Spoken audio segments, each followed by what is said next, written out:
Love this podcast? Support this show through the Acast supporter feature. It's up to you how much you give, and there's no regular commitment. Just hit the link in the show description to support now. 5, 4, 3, 2, 1. Cue music. This is Movies First with Alex First.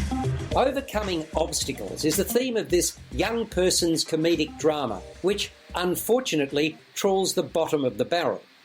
After winning 2 gold medals at the World Swimming Championships, elite American competitor Claire Carpenter, Peyton List, froze on the blocks, had a blonde moment that went viral, and effectively retired from swimming. Her driven dad Calvin, Martin Dingle Wall, has allowed her some time off, but she's done nothing with it.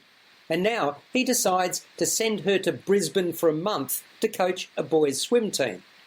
It's there at a swim camp that the lads are preparing for the Nationals, and Coach Bodie, Ray Chong Ni, a Fruit Loop, is having trouble motivating them.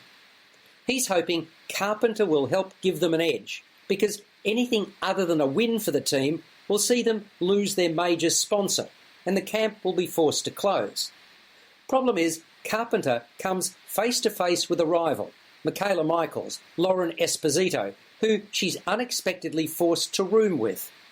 Carpenter isn't exactly made to feel welcome, even though she's a heroine to one of the fangirls on the girls' team, Annabelle Schumpert, Olivia Nardini, who's far too effusive.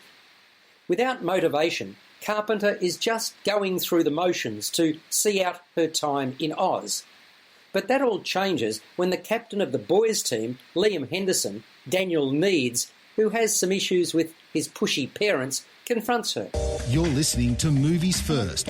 For more, like us on Facebook and follow us on Twitter. If treating children like imbeciles was the measure, then Swimming for Gold may be regarded as a good movie. However, as no right-minded person would, let's just say this is, in large dollops, all but an unmitigated disaster. Its target audience is young teenage girls, and generally they're far more intelligent than this movie gives them credit for. Basically, almost every plot element in the film is dumbed down or hammed up. Why? Surely, if a script and direction are good enough, the characters don't have to be exaggerated so they appear more like cardboard cutouts than real flesh and blood. The humour, antipathy and warmth should be natural and free-flowing, not stage-managed to within an inch of its life, so it looks and feels like manufactured pap. You can deliver messages, which Swimming for Gold does, without lowering yourself to the level of amateur theatrics. Frequently, it felt like the filmmakers, writer Eric Bergman and director Hayley MacFarlane, were trying to deliver a staged panto. Much of the acting, in fact most of it, appears forced and totally disingenuous. Even the cut-in shots of a former queen of the pool, Susie O'Neill, known in her day as Madame Butterfly, looked manufactured. While I freely admit I'm not in the target demographic for this picture, over several decades I've seen and reviewed tween films, along with thousands of others, many of which I've enjoyed. The keys to the latter have always been a decent script and credibility, neither of which Swimming for Gold has.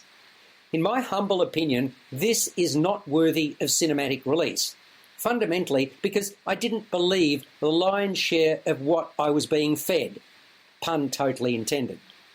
It scores a 3 out of 10. You've been listening to Movies First with Alex First. Available at Apple Podcasts, Google Podcasts, Spotify, iHeartRadio, or your favourite podcast player. You can also stream on demand at Bytes.com. This has been another quality podcast production from Bytes.com.